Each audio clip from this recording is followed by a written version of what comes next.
Hi all, welcome back to Cogent English, and ഇത് second part of our basic lessons of English grammar, English language, I would say. So last class we studied about sentence and subject predicate.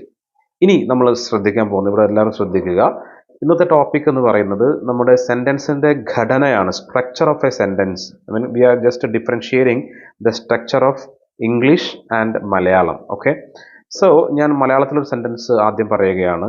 എല്ലാവരും common ആയിട്ട് use ചെയ്യുന്ന ഒരു sentence ആണ് രാമൻ രാവണനെ കൊന്നു. രാമൻ രാവണനെ കൊന്നു. You can just look at the point. Raman രാവണനെ കൊന്നു, അതിൽ രാമനാണ് സബ്ജക്റ്റ്. രാവണനെ കൊന്നു, കൊന്നു അവസാനമാണ് വരുന്നത്, വേർബ്. കൊന്നു എന്ന് പറയുന്ന ആക്ഷൻ വേർഡാണ്, അവസാനമാണ് വരുന്നത്. അതുകൊണ്ട് ദാറ്റ് ഈസ് വേർബ്. ആൻഡ് ആരെ കൊന്നു? രാവണനെ. അത് ഒബ്ജക്റ്റ് ആണ്. ഓക്കെ, സോ മലയാളം നോക്കൂ. രാമൻ സബ്ജക്റ്റ്, രാവണനെ ഒബ്ജക്റ്റ്, കൊന്നു വേർബ്. സോ SOV പാറ്റേൺ ആണ് മലയാളത്തിൻ്റെ structure.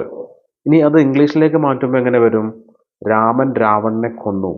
Rama killed Ravana. Rama killed Ravana. അപ്പോൾ അവിടെ രാമ സബ്ജക്റ്റ്, കിൽഡ് വേർബാണ്. Killed verb, Ravana object. SVO pattern ആണ് നമ്മുടെ ഇംഗ്ലീഷിൻ്റെ പാറ്റേൺ എന്ന് പറയുന്നത്. സബ്ജക്റ്റ് വേർബാണ്. നിങ്ങളെല്ലാവരും ശ്രദ്ധിക്കേണ്ട കാര്യം, നമ്മൾ സിമ്പിളായിട്ടുള്ള ഇംഗ്ലീഷ് സംസാരിക്കാൻ വേണ്ടിയിട്ട് എപ്പോഴും മനസ്സിലാക്കേണ്ടത് മലയാളവും ഇംഗ്ലീഷിന് സ്ട്രക്ചറൽ ഡിഫറൻസ് ഉണ്ട്. ഒരിക്കലും മലയാളം അതുപോലെ ട്രാൻസ്ലേറ്റ് ചെയ്യാൻ നമുക്ക് ഇംഗ്ലീഷിൽ അത് അതുപോലെ ഓരോ വാക്ക് വച്ചിട്ട് ട്രാൻസ്ലേറ്റ് ചെയ്യുമ്പം തെറ്റിപ്പോകും. ഫോർ എക്സാമ്പിൾ, രാമൻ രാവണനെ കൊന്നു എന്ന് മലയാളത്തിലേക്ക് വരുമ്പം രാമൻ കൊന്നു രാവണനെ എന്നായി മാറും.